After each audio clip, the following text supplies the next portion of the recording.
This video is going to demonstrate how to do trust funding in Actionstep, and this is an expanded version of a previous video. So the first thing you do is you open the matter that you want to do trust funding in. This is all custom, so please know this is not built into your Actionstep. It would have to be custom built in. So we've built a thing called funding. And then this is going to be all of the assets of the client. So there's just a list, and you can add more assets. So let's add a record to show you how this works. So let's say this is a cash account, and let's say the account number is that.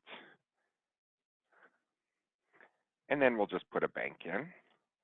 The value of this account is going to be $5,700. The current owner is Jane Smith. The current beneficiary is the kids. The new owner is going to be the living trust, and the new beneficiary is going to be the living trust. The status is the funding hasn't started. You can say we need more information. The instructions were given to the client. You can transfer, or the transfer request was sent to the bank, and then we received the verification from the client or the bank. And then you just click save. So we'll take a look at this one right here, this retirement account. You can see that the status is not complete, and you got some paperwork, so you want to edit this.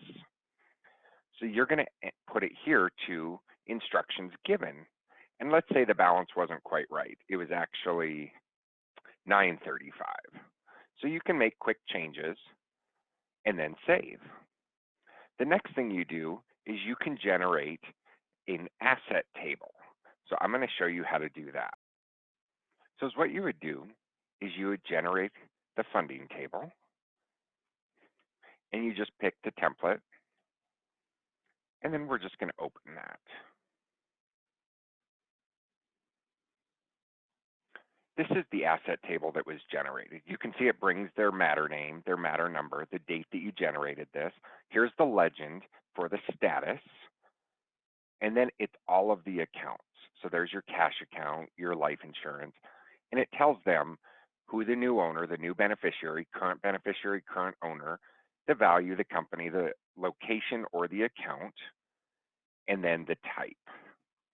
So you can just give this to the client, and if there's changes, you can simply update it in the funding table right here, and then generate a new one. So it's always live with the newest information. The next thing we can do is asset letters. So we can generate these letters that go to the banks. So what we do is we go in here and we just put the name of the bank that we want to use. So this one we'll use New York Life. So we just say save. Then you just simply generate the document. We're going to generate this letter, and we're going to hit generate. And then we just say edit in Microsoft Office and wait for that to open. Now here the letter is open, and you can see it's a letter to the bank. So it goes to New York Life. There's the date. This is for trust funding. There's the account numbers of the accounts that go to New York Life. And then the letter that tells them how to transfer the accounts. It lists the 3 accounts with the name of the accounts, the account numbers, and then the current owner, new beneficiary, and new owner. And then when they complete the transfers, they just sign and date, and then they can return to the client, or they can fax or email that to you. And that's how you do the trust funding in Actionstep.